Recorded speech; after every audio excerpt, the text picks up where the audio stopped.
Hadirin rahimakumullah, demikian telah sama-sama kita dengarkan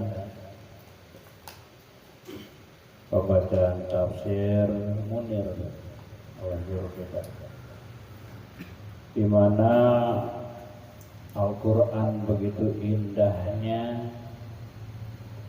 menerangkan sifat-sifat orang munafik. Tadi yang pertama diumpamakan seperti orang yang menyalahkan api. Yang kedua seperti orang yang sedang kehujanan. Nah tentunya hadirin semua di sini ada yang belum mengerti, belum paham. Kok orang munafik dimisalkan seperti orang yang menyalahkan api dan seperti orang yang kehujanan. Silahkan dibuka pertanyaan bagi yang belum paham dan akan bertanya. Untuk termin pertama 3 orang penanya. Silahkan.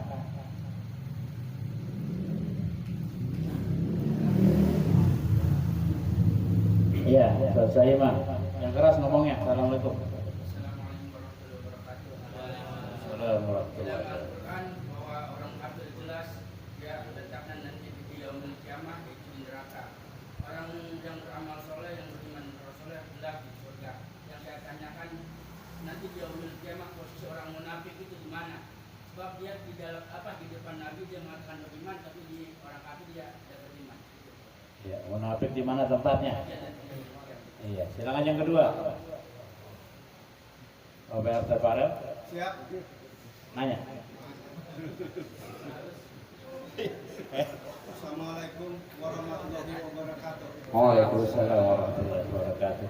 Memang pertanyaannya Ustaz nggak bakalan kayak cuma jadi gini Pak Ustaz, kalau kita bikin doa pada orang tua kita, kalau orang tua kita kan dia meninggal, baik bapak atau ibu, terus kita kirim doanya kira-kira abdol atau yang sempurna, apakah kita dari rumah, apakah kita langsung ke makam atau ke astana?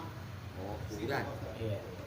Iya, terima kasih. Terus yang kedua Pak Ustaz. Iya. Yang kedua Pak Ustaz. Jadi gini saya Pak Ustaz, kalau kita orang tua kita udah meninggal, ibu kita meninggal, kita semua kan bakal meninggal. Itu nanti kalau di akhirat nanti ketemu nggak tuh Pak Ustaz? Ketemu apa enggak ya? Itu aja Pak Ustaz ya. Iya, Assalamualaikum terima kasih. warahmatullahi wabarakatuh. Ya, sudah dicatat pertanyaan oleh Pak Ustaz. Silakan ada lagi. Iya. Bang Doyo, iya. Assalamualaikum warahmatullahi wabarakatuh. Waalaikumsalam. Ini saya mau tanya apakah dikatakan munafik ada seseorang memang dia berlaku baik ya di kehidupan, berlaku baik, orangnya pendiam, dia terus tidak, maksudnya amal maksiat jarang gitulah kasarannya. Apakah dia disebut munafik walaupun dia itu tidak melaksanakan sholat? Iya. Ya orangnya mah pendiam ya, nggak ada lagunya dah ya. Tapi nggak sholat. Iya itu munafik bukan? Iya. Udah 3 ya? 4 ya. Ada 2. Tapi ini luar konteks sebenarnya. Udah sama, soalnya ke satu, jangan di dua, satu aja. Ya udah. Silakan Pak Ustaz. Panjang materi nggak apa-apa, udah satu aja.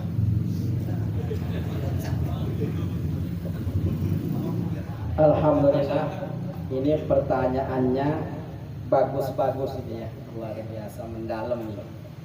Insya Allah di sini banyak asatid. Kalau misalnya jawaban dari saya kurang puas, insya Allah banyak guru-guru kita ya, yang bisa menambahkan yang lebih afdol.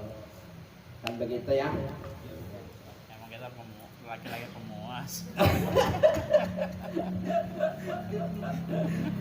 Oke, jawaban pertanyaan yang pertama dari guru kita Ustadz Saiman, bahwa kedudukan nanti di hari kiamat orang kafir udah jelas, orang beriman yang beramal soleh juga sudah jelas. Innalladzina kafaru min ahlil kitabi wal musyrikina fi nari jahannam khalidina fiha. Kemudian orang yang beriman yang beramal soleh juga sudah jelas kedudukannya innalladzina amanu wa amilus solihati ulaika hum khairul bariyah jazaohum inda rabbihim jannatu adlin tajri min tahtihal anhar khalidina fiha abada. Nah, sekarang bagaimana dengan posisi orang munafik? Lah, orang munafik pun sudah jelas. Innal munafiqina fid darkil asfali minan nar. Jadi tempatnya sama di neraka, cuma orang munafik yang bagaimana? Kalau orang munafiknya dari orang yang beriman, karena orang beriman belum tentu ya tidak munafik, kan begitu ya. Artinya kalau sewaktu meninggal dunianya membawa iman dan Islam, tetap dia ditempatkan dulu di paling bawah di neraka. Tapi apabila masa hukumannya sudah habis, orang munafik yang beriman itu nanti diangkat apabila masa hukumannya sudah habis. Kapan itu? Ya kurang tahu, wallahu a'lam bishawab. Itu urusan Allah dengan hambanya ya. Tuh, terkecuali sudah munafik, kafir tuh kalau itu mudah, jangan diragukan ya. Itu. Ya jadi begitu ya. Innal munafiqina fi darkil asfali minan nar. Jadi karena dia bersifat munafik, jadi nerakanya luar biasa, paling dasar itu. Kalau mau diangkat kayaknya Kang Ustaz agak susah ya. Ketindih ya. Ketimpa-timpa yang lain kan ya, yang di atas. Ya itu sudah jelas ya. Dimampir dulu di neraka. Adapun ya berakhirnya wallahu a'lam bishawab ya. Pertanyaan dari Bapak Farel nih. Ini 2 pertanyaan Kang Ustaz. Masya Allah. Apa Kang Ustaz yang mau jawab? Saya dulu ya. Oke, yang pertama, kirim doa itu afdolnya apakah dari rumah, apakah langsung datang ke makam? Kalau kita dari rumah namanya kirim doa. Tapi kalau kita datang ke makam itu double, ya zarah, ya kirim doa. Kalau dibilang lebih afdol mana, ya lebih afdol datang ke makam. Kenapa? Pahalanya 2, ya zarah kubur, ya juga berdoa. Nah, pahalanya nyampe tidak nyampe. Kisah surat At-Tur ayat 24 kalau tidak salah, walladzina amanu wattaba'athum dzurriyyatum alhaqna bihim biiman. Jadi dan orang-orang yang beriman dan anak cucunya beriman, maka akan kami sambungkan mereka dengan keimanannya. Artinya apa? Kalau berdoa anak cucu kita sudah meninggal dunia, sama-sama agamanya Islam, satu keimanan, itu pahalanya nyampe. Yang tidak nyampe itu adalah yang berbeda keyakinan.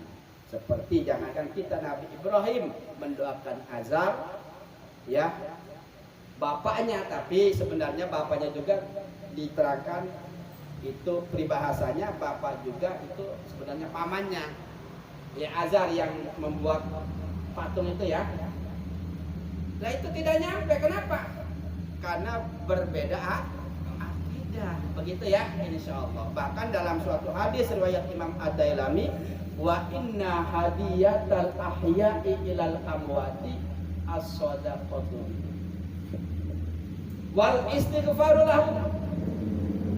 Dan hadiah dari orang-orang yang masih hidup kita ini apabila bapak ibu kita sudah meninggal dunia, dan sesungguhnya hadiah dari orang-orang yang masih hidup untuk mereka orang-orang yang sudah mati diantaranya adalah sedekah, pahalanya yang ditujukan kepada orang-orang tua kita yang sudah meninggal dunia. Atau juga wal istighfaru lahum, memohonkan ampun untuk mereka. Nah dari situ juga sudah jelas, berarti memberikan manfaat. Pakai lam lagi lahum ya, kan manfaat bagi mereka yang didoakan. Ya.